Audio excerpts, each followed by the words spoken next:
Hey, Goldblum. I'm awake from hypersleep. Well, hello there, Sleeping Beauty. I recorded all of Pluribus for you, as well as all the NFL football games, even the bad ones, with the Packers. Great. Thanks, buddy.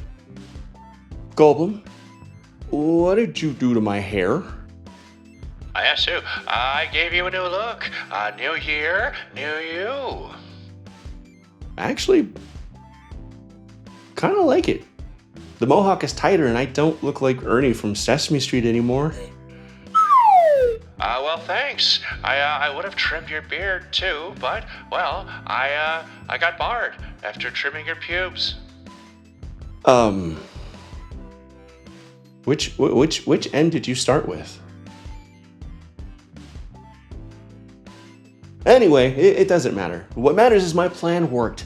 Hypersleep was wonderful, and I skipped all the holidays and election season, and... What? It's January 2029. The future is now, and we're past all that shitty stuff. I set the timer for January 2026. It's the start of January 2026.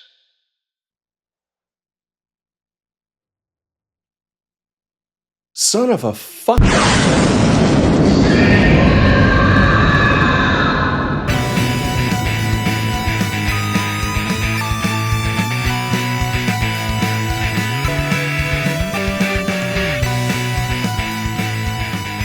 Well, welcome back to Space Castle, where it's our mission to explore all things nerdy in the universe. I'm your Captain DT. Hey Goldblum, before I went under, I was compiling something. Did it finish while I was asleep? Yes, it actually finished 30 seconds after you zonked out. Awesome. Well, to kick off this new era, I guess, I explored something nerdy I always wanted to. I made a Space Castle video game.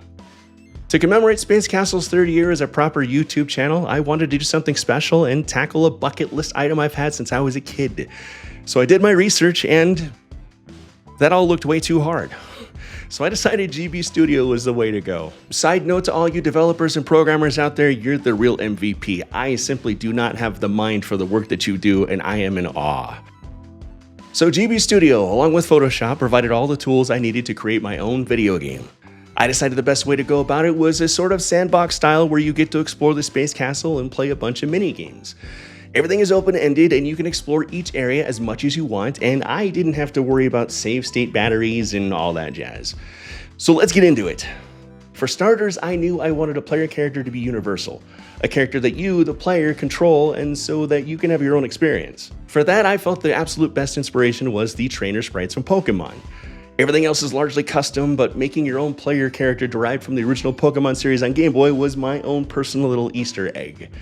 That made me, Goldblum, and a whole host of other special appearances ripe for turning into NPCs, which are scattered throughout the game.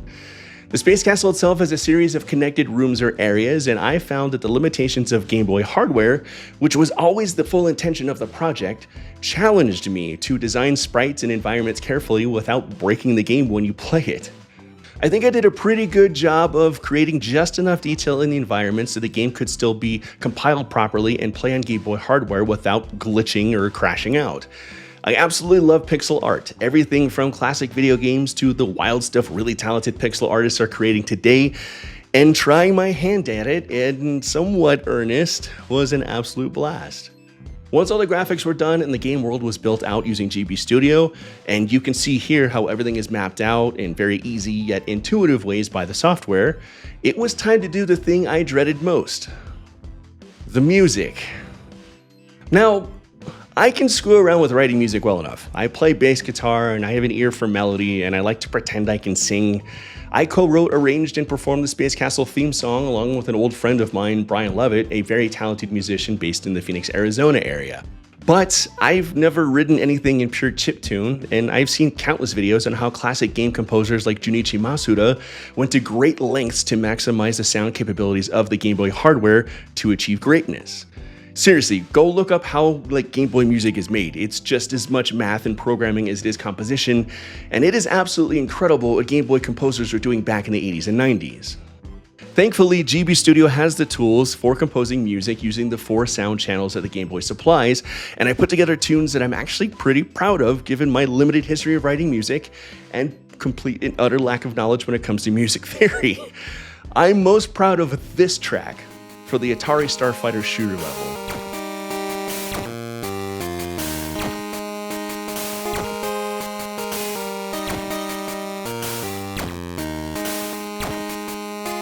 So with everything built and in place, I sent a ROM to a couple of people who were sworn to secrecy for beta testing, feedback, and proofing.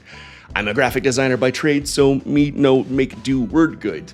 Me rely on writer for make letters. Everything came back solid and the game was done. Or was it? Hell no. If I'm gonna make a Game Boy game, I'm gonna put it on an actual cartridge and make it work on my original Game Boy Pocket. So more research went into how to do this. I originally wanted to go full bore and construct the hardware myself, but buying all the various components and soldering them together was beyond both my budget and my skill level, so instead I found this baby.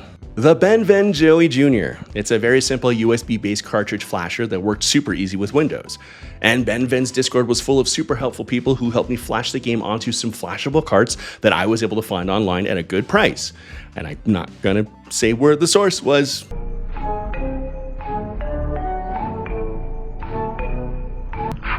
From there, I went and found an online shop that sold Game Boy and Game Boy Color cartridge shells in bulk, and I picked up this sweet lavender color to go with the Space Castle theme.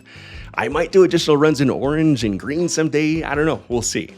With the carts sorted out, they needed labels. An indie company called Geek Tech Creations has a shop on Etsy for just such a thing.